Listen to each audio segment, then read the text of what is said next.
안녕하세요. 오늘은 오랜만에 저희 집 가계부 영상을 가지고 왔어요. 제가 올해 복직도 하고 해가지고 조금 바빠서 늦어졌네요. 가계부 제목이 매일 비슷비슷한 것 같아서 오늘은 저희 집 가계부 중에 가장 특징적인 용돈으로 가계부 제목은 적어봤고요. 하나씩 설명드려 볼게요. 저희는 남편, 아내, 그리고 9살 아들로 이루어진 3인 가족이에요. 이번 달에 식비부터 한번 살펴보면 식비는 30만 7,290원을 썼어요. 이 중에 식자재 사는데 13만 8,970원 썼고요. 외식하는데 49,900원, 간식비가 8만 7,930원, 과일이 3만 490원 이렇게 나왔어요. 외식이라고 해서 어디를 간다기보다는 요새 코로나 때문에 조금 시켜 먹고 이런 비용들이에요. 간식은 뭐 과자나 빵, 음료수 뭐 이런 것들인데 이게 요새 점점 늘어나서 좀 걱정이에요. 집에만 있다 보니까 심심하면 뭘 먹으려고 하는 것 같아요. 그래서 이거에 대해서 생각을 조금 해봐야 될 것 같긴 해요.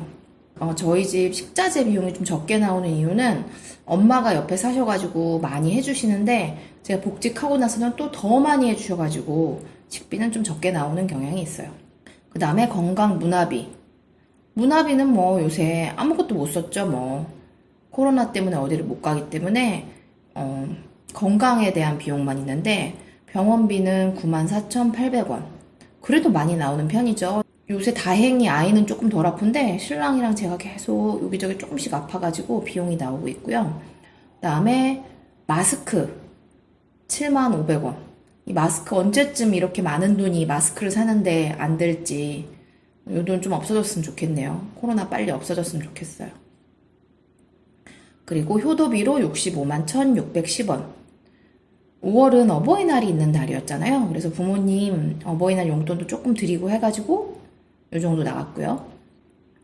그리고 주거에 16만 6,170원. 관리비 11만 3,130원.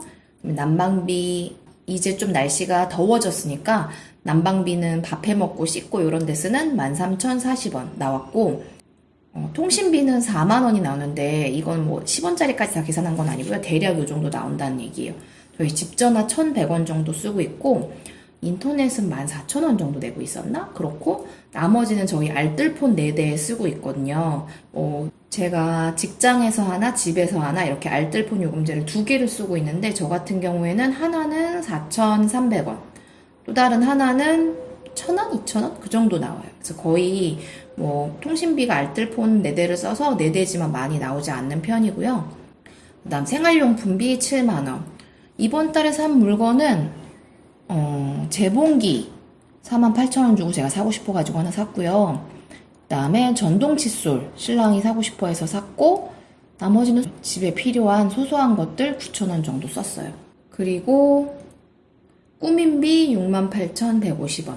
신랑 자켓 하나 샀고요. 제 속옷 마트에서 7,680원 주고 하나 샀고 그 다음에 아이 내복 여름 내복 21,470원 주고 샀어요.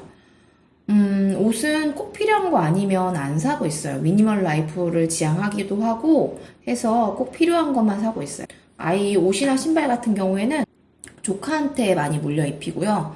뭐 친구들한테도 물려받을 곳이 있으면 물려받기도 하고 그래요. 사진에 보이는 신발도 올해 물려받은 신발이에요. 아이가 다행히 아직까지는 9살인데 뭐 물려받은 옷 싫어요 이런 얘기를 하지 않고 있어서 아이가 막 싫어할 때까지는 그냥 물려 입힐 생각이에요.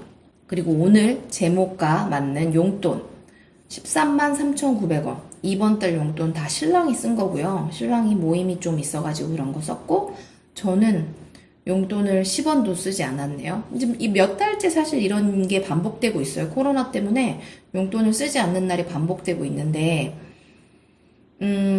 예전에는 쓰던 안 쓰던 용돈을 저희가 받았던 적도 있었어요. 신혼 때부터 시작해가지고 뭐 한 달 용돈 20만 원씩 받자, 30만 원씩 받자 이렇게 했던 적도 몇 년 동안에 있었는데 용돈을 주던 안 주던 저희가 뭐 그걸로 소비를 더 하거나 덜 하지 않더라고요. 그래서 그냥 지금은 용돈은 따로 안 주고 쓰고 싶은 거 상의하에 다 쓰고 있어요.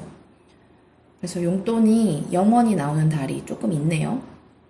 그 다음에 양육비 77만 6천원.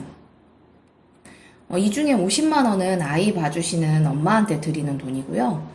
그 다음에 학원을 다시 하나 다니기 시작했어요. 코로나 때문에 몇 달간 학원을 한 3달 정도 쉬었는데 계속 안 보낼 수가 없어가지고 조심스럽게 학원 하나 다시 보내기 시작했고요. 그리고 교통비 15만 4천 원, 기부금 7만 원, 저희 세 식구 보험 16만 3,280원, 그리고 신랑 지인 축의금 10만 원 이렇게 지출을 했네요. 이번 달은 한 달에 모든 지출을 합쳐서 283만 원을 썼어요.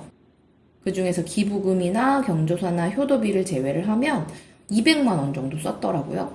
원래 복직을 하면 250만 원을 쓰는 게 목표였는데 이번 달은 50만 원 예산에서 남았네요. 그래서 뭐 가전이라던가 가구 같은 특별한 물건을 사지 않는 달은 200만 원 정도면 저희는 사는 것 같아요. 매달 살펴보는 앞으로 줄일 수 있는 부분, 지출하지 않아도 됐던 부분, 다음 달에 반영할 수 있는 부분 한번 살펴보면 간식이죠. 간식비가 아까워서라기보다는 사실은 살도 너무 많이 찌고 있고 몸에도 안 좋고 하니까 조금 간식비를 어떻게 하면 줄일 수 있을까 계속 고민을 좀 해봐야 될 것 같아요.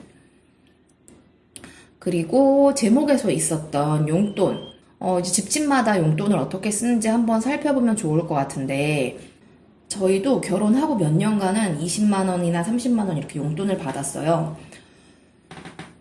처음 결혼하면서는 그런 생각이 있었던 것 같아요. 뭐 남편이 용돈을 받아가지고 혼자 술 마시고 친구들이랑 펑펑 쓰면 어떡해? 뭐 아니면 내 엄마한테 내 용돈으로 좀 드리면 뭐 생활비에서 안 쓰니까 괜찮지 않을까? 막 이런 생각들 때문에 용돈을 나눠서 썼었는데 몇 년 지나면서부터 보니까 신랑도 뭐 딱히 뭐 용돈이 있어서 친구들하고 모임을 더 많이 한다거나 뭐 이런 성향의 사람도 아니고 저도 미니멀 라이프를 실천하면서부터 물건을 사거나 뭐 제 화장품을 사거나 머리를 하거나 이런 그런 에너지를 쓰는 게 힘들어서 돈을 안 쓰게 되더라고요.